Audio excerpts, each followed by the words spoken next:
Wozniak teve uma visão, onde visualizou um teclado, uma tela e um computador, todos juntos num pacote integrado. Após isso, o amigo dele, Steve Jobs, teve uma visão, que poderia comercializar aquele equipamento como o primeiro computador pessoal. E assim foi, e hoje a gente conhece a Apple. Pessoal, vocês já pararam para analisar quem foi realmente Steve Jobs? O que realmente Steve Jobs trouxe para a gente? É muito fácil e engraçado até como as pessoas olham para Jobs como o gênio que revolucionou a tecnologia, quando na verdade ele foi o visionário que revolucionou a tecnologia, a indústria da música, a indústria do cinema e tudo mais. Foi o cara também que durante a sua vida simplesmente teve ideias e teve um plano, um planejamento e uma estratégia para fazer com que essa ideia se tornasse realidade. Jobs não criou o computador. Jobs teve um amigo que criou. Ele também não criou o iPad, o iPhone, os Macs e tudo mais. Ele teve pessoas que criaram para ele. Ou, na verdade, recriaram aquilo que foi criado na mente de Jobs. E se a gente parar um pouco para analisar mais essa mente tão brilhante, a gente vai ver que ele foi um cara comum, que foi adotado, que dos 8 aos 16 anos, se eu não me engano, trabalhou como reformando carros, consertando carros usados. Depois fez um curso de eletrônica, passou numa universidade, da qual inclusive ele não completou, porque ele saiu com 6 meses de estudo, e ele morreu afirmando que foi a melhor escolha que ele fez na vida dele. Ele também foi um hippie que andava descalço, não tomava banho, usava drogas. Ele trabalhou na Atari, e a história de evolução dele é muito bacana.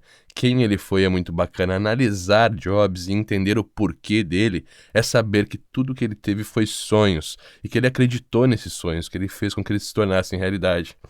Quando o Jobs perdeu a presidência da Apple, ele fundou a NXT.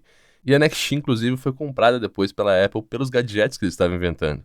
Ou seja, é muito simples você ver que a visão de Jobs é quem fazia com que esses dispositivos fossem cada vez menores, fossem cada vez mais tecnológicos, mais robustos, mais bonitos, mais fáceis de interagir.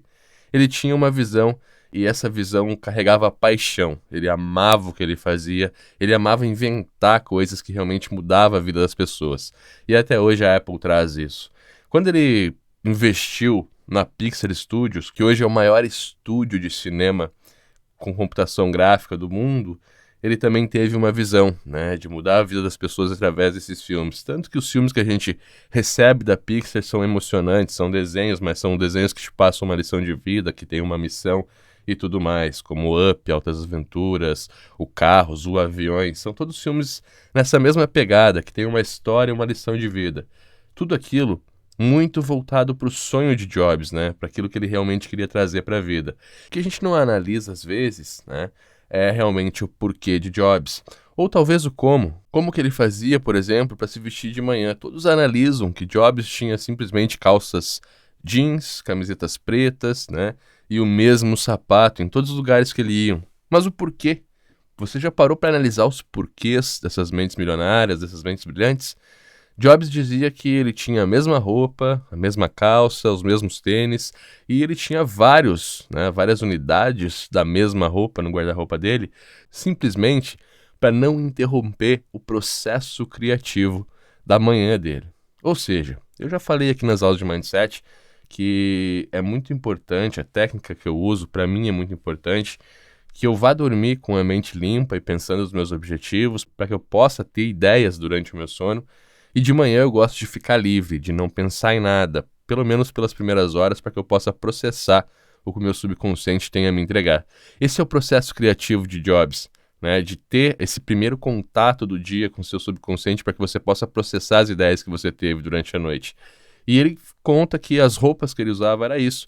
Era para permitir que ele levantasse, tomasse o banho dele, se vestisse, tomasse café, pegasse o carro e fosse até a empresa. E durante todo esse tempo, todo esse processo inicial, ele não pensava em nada, ele simplesmente processava as ideias, ele simplesmente organizava, priorizava e criava planos de ações para então inventar algo novo, mais fino, mais bonito, mais tecnológico, e hoje eles são os melhores do mercado e provavelmente por muitos anos a Apple vai ocupar essa posição, porque nada se compara à Apple hoje.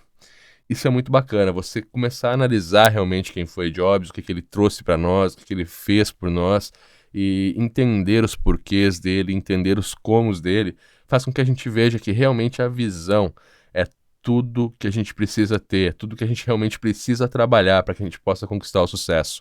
É ter ideias, é ter objetivos e é conseguir colocar essas ideias em um plano real. Jobs, antes de morrer, ainda fez uma fusão, né? Ele fez uma parceria com a Pixar Studios e a Disney e morreu sendo um dos maiores acionistas únicos da Walt Disney. Quer dizer, um cara que trabalhava numa garagem consertando carros em uma cidade pequena com o pai dele, que o adotou, terminou a vida desse jeito, com tanto sucesso e transformando a vida de tantas pessoas através das suas ações. Jobs realmente é um exemplo, não de mente brilhante, mas de mente visionária, do que é realmente a visão e do que ela pode fazer nas nossas vidas. Eu gostaria que vocês analisassem 3 frases de Jobs que eu acho que vem a calhar bem nesse momento, né? Em uma palestra que ele deu numa universidade nos Estados Unidos, ele disse que cada sonho que você deixa para trás é um pedaço do seu futuro que deixa de existir. Quantos pedaços do seu futuro você já deixou para trás nesse momento? Quantos ainda são possíveis que você possa recuperar ou realmente colocar aí nos seus próximos dias? O que você realmente pode fazer por você? O que você está fazendo com a sua visão, com aquilo que você realmente almeja da vida, com os seus objetivos, com aquilo que você quer para você, para sua família? Você está realmente utilizando aquilo que você tem dentro de você para o bem e para a sua vida? A segunda frase que eu acho muito interessante é: você pode encarar o erro como uma besteira a ser esquecida, ou como um resultado que aponta uma nova direção. Se até hoje você não tratou a sua visão como deve ser tratada, ou não trabalhou seu mindset como deve ser tratado, ou ainda não escutou seu subconsciente, não escutou aquela vozinha que diz, vai por aqui, que você vai ser mais feliz, que o seu propósito vai estar alinhado com aquilo que você vai estar trabalhando, e assim você realmente vai ter sucesso. Se você ainda não fez isso, você pode, nesse momento, encarar isso como uma besteira e continuar sem fazer, ou aprender com isso e seguir essa nova direção que você vai ter na sua visão. E por fim, foco não é você olhar para um caminho, não é você olhar para um objetivo e trabalhar por ele. É você saber dizer não, é você saber parar de enxergar os outros caminhos que não te levam até o seu objetivo para realmente chegar lá. É você eliminar as coisas que não são oportunidades da sua vida. É você saber identificar que aquilo que chega a você como uma oportunidade só é uma oportunidade se ela estiver alinhada com o seu principal objetivo de vida, com o seu propósito, com a sua missão, com realmente o que manda a sua visão.